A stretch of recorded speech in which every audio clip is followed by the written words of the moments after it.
बिस्मिल्लाहिर्रहमानिर्रहीम। आज मैं कद्दू और दही का रायता बना रही हूँ। ये कद्दू जो है ये इसकी तसीर ठंडी होती है, इसका सालन भी बनता है, ये गोश्त में भी डालते हैं। ये इस सीज़न की सब्ज़ी है, हमारे नबी पाक को ये बहुत पसंद थी। और आज ये मैं आपको बता रही हूँ रेसिपी का।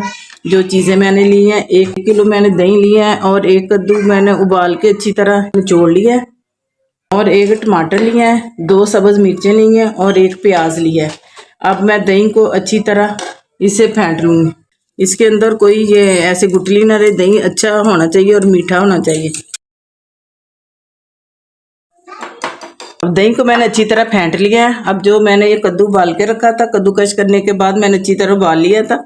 अब ये मैं दही के अंदर डाल रही हूँ। बिस्मिल्लाहिर्रहमानिर्रहीम। दही के अंदर मैंने कद्दू डाल दिया। अब इसके अंदर ये मैं ऐसे मिक्स कर लूँगी। अब इसके अंदर ये प्याज डाल रही हूँ और ये टमाटर और हरी मिर्च है, ये इसके अंदर डालनी। ये देखें माशाल्लाह बहुत जायकेदार होता है और खाने में ये सब लोग पसंद करते हैं। और ये पिसा हुआ मसाला है, आधा चम्मच इसका डाल रही और ये 1 चम्मच इसके अंदर ये नमक का। ये कम या ज्यादा आप डाल सकते हैं जायके के हिसाब से, जितना आप पसंद करें। और थोड़ी सी रेड मिर्च, थोड़ी सी इसके अंदर। वैसे तो ज्यादा ये काली मिर्ची डालते हैं, तो अच्छी तरह बारीक पीस लेते हैं और ये ज्यादा यही डालते हैं, इससे इसका जायका अच्छा बनता है। 1 स्पून इसके अंदर ये मैंने काली मिर्च पीसी कर डाल दिया। अब सारी चीज़ों को अब जो मसाले इसके अंदर डालने हैं, ये सब्ज़ मिर्च, प्याज, टमाटर।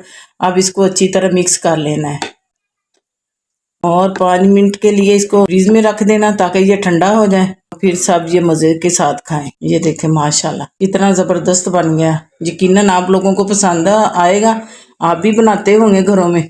ये इस मौसम के ये बेहतरीन तोहफा है। ये देखें माशाल्लाह माशाल्लाह। दही के अंदर ये सारी चीज़ें डालने से ये थिक हो गए हैं। ये देखें बहुत प्यारी खुशबू आ रही है और खूब जायकेदार बना है। आपको पसंद आए तो मुझे कमेंट करना, लाइक करना, शेयर करना। नई रेसिपी के साथ फिर मैं हाजिर हूँ। शुक्रिया।